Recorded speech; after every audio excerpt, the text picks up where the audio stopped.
Жақында тұрмыста қалдықтарды басқару жүйесін жаңғырту бағдарламасы іске қосылады. Соның негізінде аймағымызда қоқысты жинау мен оны шығару мәселесі шешімін таппақ.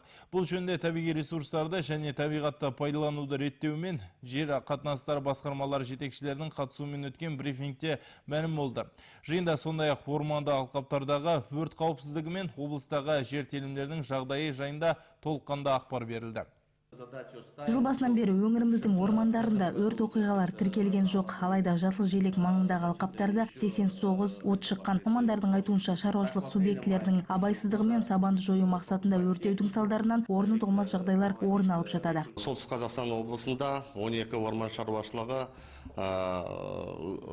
өрт болдырмас үшін жұмыстар атқарады. Қазіргі күні 16 пожарно-химический станция дейміз, сол дайын, одан басқа 83 трактор, 138 патрульдік машина, 30 су құятын емкісіміз барлығы дайын. Одан басқа 600 стационарлық рацияларымыз бар. Брифинг барысында сондай-ақ өткен жылы аймағымызға қауіп тудырған жібек құрттарына қатысты ақпар берілді. Мәлімет бойынша бұл жәндіктер 31 мыңнан астам гектар орман алқабына зиян келтірген. Маусым айының басында оларды жою амалдары бастау алады. Биылғы жылы жібек құртының бар жерлері азайды. Өйткені біздің мамандардың айтуы бойынша жібек құртының өсуі өзі цикличность болады.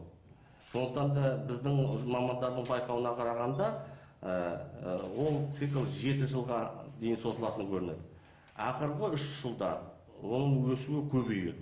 Сондықтан да былтырғы жылы ең үлкен көбейгені 167 мың гектар жерде болды.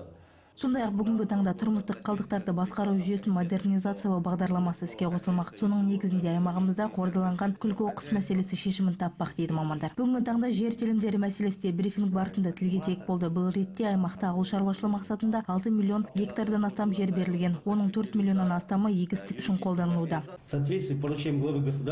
Елбасы тапсырмасына сай 2012-2015 жылдар арасында ауыл шаруашылық жерлерді түгендеу жұмыстары жүргізілді. Жыл сайын 3-4 аудан осы істі жүзеге асырып отырды. Нәтижесінде 278 мың гектар алқап қолданыссыз жатқаны мәлім болды. Бүгінгі таңда ведомстволар мемлекеттік органдармен көрсетілген қызметтердің сапасын арттыру мен жемқорлықтың алдын алу мақсатында қарқынды жұмыс жүргізуде. Гауһар Мақатаева, Азамат Жантурин, ақпарат.